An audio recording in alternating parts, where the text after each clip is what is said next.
الحمدللہ رب العالمین والصلاة والسلام علی سید المرسلین اما بعد فاعوذ باللہ من الشیطان الرجیم بسم اللہ الرحمن الرحیم الصلاة والسلام علیک یا رسول اللہ وعلی آلک واصحابک یا حبیب اللہ الصلاة والسلام علیک یا نبی اللہ وعلی آلک واصحابک یا نور اللہ۔ ناظرین، آج کی رات رحمتوں کی رات، برکتوں کی رات، توبہ کی رات، مانگنے کی رات، مغفرتوں کی رات، وہ مبارک رات جس کا تذکرہ احادیث میں موجود ہے، جس کا تذکرہ بہت ساری روایتوں میں ملتا ہے۔ یہ وہ رات ہے جس رات کروڑوں کی بخشش ہو رہی ہے، یقیناً رحمتوں کا نزول ہو رہا ہے، توبہ کے دروازے ویسے بھی کھلے ہوئے ہیں، مگر آج قبولیت کی رات ہے۔ آج خوب توبہ کرنی ہے، آج خوب اپنے رب سے مانگنا ہے، آج اللہ کی بارگاہ میں گر گڑانا ہے۔ آج کا یہ پروگرام، آج کا یہ سلسلہ ہم سب کے لیے بہت کچھ سیکھنے کا باعث بنے گا۔ آپ دنیا میں جہاں کہیں ہیں، توجہ کے ساتھ ہمارے ساتھ اگر اس پروگرام کے آخر تک شامل رہیں گے تو انشاءاللہ بہت کچھ سیکھ سکیں گے۔ اپنے پروگرام کے شروع میں آئیے آپ کو درود پاک کی ایک فضیلت بتانا چاہتا ہوں۔ درود پاک بھی کیا کمال کا وظیفہ ہے، بلکہ ایک اور خوبصورت بات کہ جو آیت درود ماشاء اللہ ہم نمازوں کے بعد سنتے ہیں، ان اللہ وملائکتہ یصلون علی النبی یا ایھا الذین آمنوا صلوا علیہ وسلموا تسلیما، صلی اللہ علی النبی الامی وآلہ صلی اللہ علیہ وسلم، صلاۃ و سلام علیک یا سیدی یا رسول اللہ۔ یہ آیت درود بھی مفسرین فرماتے ہیں کہ شعبان کے مبارک مہینے میں نازل ہوئی۔ تو شعبان نبی پاک پر درود پاک پڑھنے کا مہینہ ہے، اس مہینے میں کثرت سے درود پاک پڑھیے۔ اور درود پاک کیسا خوبصورت وظیفہ ہے، اتنے فضائل ہیں کہ اگر کئی پروگرامز صرف درود پاک کے فضائل پر ہی کیے جائیں تو وقت تو ختم ہو سکتا ہے، فضائل درود کا احاطہ نہیں ہو سکتا۔ بہت خوبصورت حدیث، سرور کائنات صلی اللہ تعالی علیہ وسلم فرماتے ہیں، من صلی علیہ صلاۃ واحدۃ، آقا فرماتے ہیں جس نے مجھ پر ایک بار درود پاک پڑھا، رب کریم اس پر 10 رحمتیں نازل فرماتا ہے۔ نبی پاک فرماتے ہیں جو مجھ پر 10 بار درود پاک پڑھے، اللہ تعالیٰ اس پر 100 رحمتیں نازل فرماتا ہے۔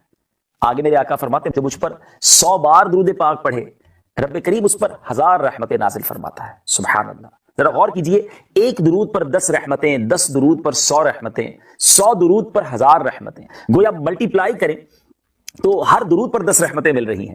اگر میں اور آپ چاہتے ہیں کہ صبح و شام میرے ساتھ اللہ کی رحمت رہے، درود پاک کیوں نہ پڑھتے رہیں؟ مگر اس حدیث پاک کا جو لاسٹ پارٹ ہے، جو اگلا جز ہے، وہ بہت خوبصورت ہے۔ میرے آقا فرماتے ہیں ومن صلی علیہ الفا، جس نے مجھ پر 1000 بار درود پاک پڑھا، اس کو کیا انعام ملے گا؟ کونین کے والی صلی اللہ تعالی علیہ وسلم فرماتے ہیں زاحمت کتفہ کتفی علی باب الجنہ، جنت کے دروازے پر اس کا کاندھا میرے کاندھے سے چھو رہا ہوگا، شولڈر سے شولڈر ٹچ ہو رہا ہوگا۔ گویا یہ وہ خوشخبری ہے، یہ وہ نوید ہے کہ نبی پاک علیہ الصلوۃ والسلام فرما رہے ہیں کہ جنت میں وہ میرے ساتھ جائے گا۔ تو پھر کیوں نہ ہم درود پاک پڑھیں، پھر کیوں نہ نبی پاک علیہ الصلوۃ والسلام کے ذکر سے اپنی زبان کو تر رکھیں۔ آج تو مبارک رات ہے، مانگنے کی رات ہے، جتنا ہو سکے درود پاک کی کثرت کیجیے۔ اور آج کے بعد جو دن ہیں ہمارے نامہ اعمال کے، وہ شروع کے صفحات ہوں گے۔ نامہ اعمال تبدیل ہوتے ہیں نا شب برات، ابھی ہم سنیں گے ان روایتوں کو۔ تو اب اپنے اگلے جو دن ہیں وہ اور عبادت میں، اعکاش نفلی روزوں میں، درود پاک میں گزاریں، تاکہ رمضان تک ہم مزید عبادتوں کے عادی بن جائیں اور پھر رمضان کا شاندار استقبال کریں۔ شعبان کا مہینہ کس قدر پیارا ہے، کس قدر امپورٹنٹ ہے کہ ایک حدیث پاک میں پیش کرنا چاہوں گا۔ عاشقان رسول کے لیے بہت زبردست موٹیویشن ہے اس حدیث پاک میں۔ پیارے آقا علیہ الصلوۃ والسلام فرماتے ہیں الشعبان الشہری و رمضان شہر اللہ، شعبان میرا مہینہ ہے اور رمضان اللہ کا مہینہ ہے۔ سبحان اللہ، غلام کے لیے اس سے بڑی کیا سعادت ہے کہ نبی پاک فرمائیں کہ یہ مہینہ میرا مہینہ ہے، تو ہمیں تو اس مہینے کی بہت قدر کرنی چاہیے۔ سبحان اللہ، شیخ عبد القادر جیلانی غوث اعظم رضی اللہ تعالیٰ عنہ کمال کی بات اپنی کتاب میں فرماتے ہیں کہ شعبان کے 5 حروف ہیں، شین، عین، با، الف اور نون۔ کیا خوبصورت ایبریویشن، ان الفاظ کی کیا خوبصورت وضاحت پیران پیر سیدی غوث اعظم رضی اللہ تعالیٰ عنہ فرماتے ہیں۔ آپ فرماتے ہیں اپنی مشہور کتاب غنیۃ الطالبین میں کہ شین سے مراد شرف ہے یعنی بزرگی، عین سے مراد علو یعنی بلندی، با سے مراد بر یعنی بھلائی ہے، الف سے مراد الفت اور نون سے مراد دور۔ سبحان اللہ، یہ تمام چیزیں اللہ تعالیٰ اپنے بندوں کو اس مہینے میں عطا فرما دیتا ہے۔ غوث اعظم فرماتے ہیں بندوں کو یہ تمام چیزیں اس مہینے میں رب عطا فرماتا ہے۔ یہ وہ مہینہ ہے جس میں نیکیوں کے دروازے کھول دیے جاتے ہیں، برکتوں کا نزول ہوتا ہے، خطائیں مٹا دی جاتی ہیں، گناہوں کا کفارہ ادا کیا جاتا ہے اور خیر البریہ سید الورا جناب محمد مصطفیٰ صلی اللہ تعالیٰ علیہ وسلم پر درود پاک کی کثرت کی جاتی ہے۔ غوث اعظم فرماتے ہیں یہ نبی مختار صلی اللہ تعالیٰ علیہ وآلہ وسلم پر درود بھیجنے کا مہینہ ہے، پھر کیوں نہ اس مہینے کی قدر کی جائے۔ اور بالخصوص جو آج کی شب ہم یہ پروگرام دیکھ رہے ہیں، یہ تو شب براءت ہے۔ براءت کے تو معنی بھی آزادی ہے نا۔ آپ نے سنا ہوگا ایک جملہ بڑا مشہور ہوتا ہے کہ فلاں کو مقدمے سے بری کر دیا گیا، فلاں کو جیل سے بری کر دیا گیا۔ بری کرنا یعنی آزاد کرنا۔ شب براءت کے معنی ہی یہ بنتے ہیں کہ یہ آزادی کی رات ہے، یہ مغفرت کی رات ہے، یہ جہنم سے آزادی کے پروانے تقسیم ہونے کی رات ہے۔ تو پھر کیوں نہ اس رات ہم خوب خوب اللہ کی عبادت کریں۔ شعبان کا مہینہ دیکھیں نا، آلموسٹ آدھا گزر گیا ہے، مگر کیا میری اور آپ کی زندگی میں، ہماری روٹین لائف میں کوئی تبدیلی آئی؟ صحابہ کرام کا کیا انداز ہوتا تھا؟ صحابہ کرام علیہ رضوان کس طرح ماہ شعبان کو گزارتے تھے؟ کتابوں میں لکھا کہ ماہ شعبان کا جب چاند نظر آتا تو صحابہ کرام تلاوت قرآن کی طرف خوب متوجہ ہو جاتے، اپنے اموال کی زکوٰۃ نکالتے تاکہ غرباء اور مساکین ماہ رمضان میں اپنے روزوں کی تیاری کر سکیں۔ حکام قیدیوں کو طلب کرتے اور جن پر حد یعنی شرعی سزا وغیرہ جاری کرنی ہوتی وہ جاری کر دیتے، جنہیں معاف کرنا ہوتا معاف کر دیتے۔ کاروباری لوگ اپنے قرضے ادا کر لیتے، جن کو دینا ہوتا انہیں دے دیتے، جن سے لینا ہوتا وہ لے لیتے۔ یعنی ایوری بڈی مصروف ہو جاتے، کسی طرح رمضان سے پہلے اپنے آپ کو فری کر لیں، اپنے معاملات کو سیٹل ڈاؤن کر لیں۔ اور پھر جیسے ہی رمضان نظر آتا تو کئی صحابہ کرام غسل کر کے اعتکاف میں بیٹھ جاتے۔ They trying to prepare themselves، وہ تیاری کرتے رمضان کی، استقبال رمضان کی تیاری شعبان میں ہو رہی ہوتی۔ اور شعبان میں سبحان اللہ میرے آقا مدینے والے مصطفیٰ صلی اللہ تعالیٰ علیہ وسلم شعبان کیسے گزارتے، یہ بڑی امپورٹنٹ بات ہے کہ ہم نبی پاک کے امتی ہیں نا، ہمیں بھی پتا ہونا چاہیے کہ ہمارے آقا کا شعبان کیسا ہوتا تھا۔ بی بی عائشہ صدیقہ رضی اللہ تعالیٰ عنہا فرماتی ہیں کہ میں دیکھتی کہ نبی پاک علیہ الصلوۃ والسلام رمضان کے بعد سب سے زیادہ نفلی روزے شعبان میں رکھا کرتے۔ تو آپ نے پیارے آقا علیہ الصلوۃ والسلام سے عرض کی کہ حضور میں دیکھتی ہوں آپ کسی اور مہینے میں اتنے نفلی روزے نہیں رکھتے، رمضان کے بعد شعبان میں سب سے زیادہ نفلی روزے آپ رکھتے ہیں۔ تو نبی پاک علیہ الصلوۃ والسلام نے کیا ارشاد فرمایا؟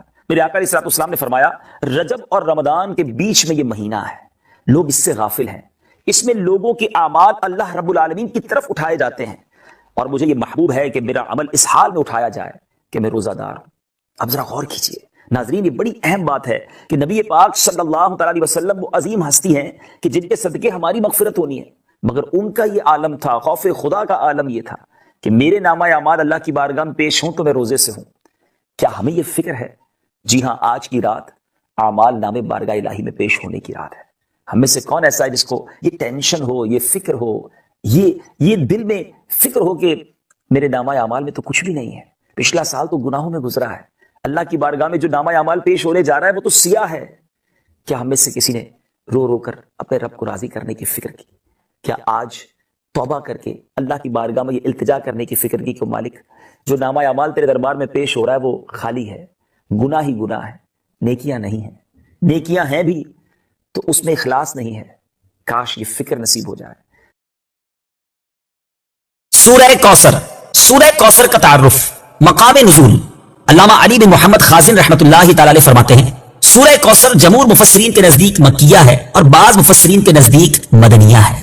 آیات، کلمات اور حروف کی تعداد، اس سورت میں 1 رکوع، 3 آیتیں، 10 کلمے اور 42 حروف ہیں۔ کوثر نام رکھنے کی وجہ، کوثر سے دنیا اور آخرت کی بے شمار خوبیاں مراد ہیں اور جنت کی ایک نہر کا نام بھی کوثر ہے۔ اس سورت کی پہلی آیت میں یہ لفظ موجود ہے، اس مناسبت سے اسے سورہ کوثر کہتے ہیں۔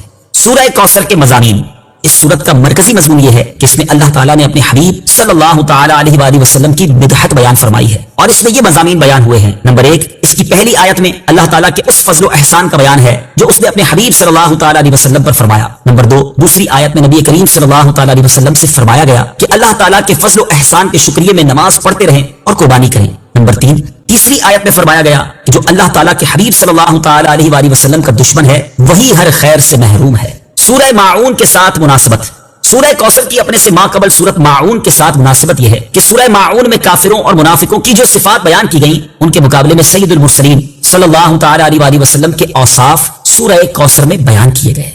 بسم اللہ الرحمن الرحیم، ترجمہ، اللہ کے نام سے شروع جو نہایت مہربان رحمت والا ہے۔ انا اعطیناک الکوثر فصل لربک وانحر ان شانئک هو الابتر۔ ترجمہ، اے محبوب بے شک ہم نے تمہیں بے شمار خوبیاں عطا فرمائیں تو تم اپنے رب کے لیے نماز پڑھو اور قربانی کرو، بے شک تمہارا دشمن ہی ہر بھلائی سے محروم ہے۔ إنا أعطيناك الكوثر اے محبوب بے شک ہم نے تمہیں بے شمار خوبیاں عطا فرمائیں۔ تفسیر صراط الجنان میں ہے کوثر کی تفسیر میں مفسرین کے مختلف اقوال ہیں، ان سب اقوال کا خلاصہ یہ ہے کہ اے محبوب بے شک ہم نے تمہیں بے شمار خوبیاں عطا فرمائیں اور کثیر فضائل عنایت کر کے تمہیں تمام مخلوق پر افضل کیا، آپ کو حسن ظاہر بھی دیا، حسن باطن بھی عطا کی۔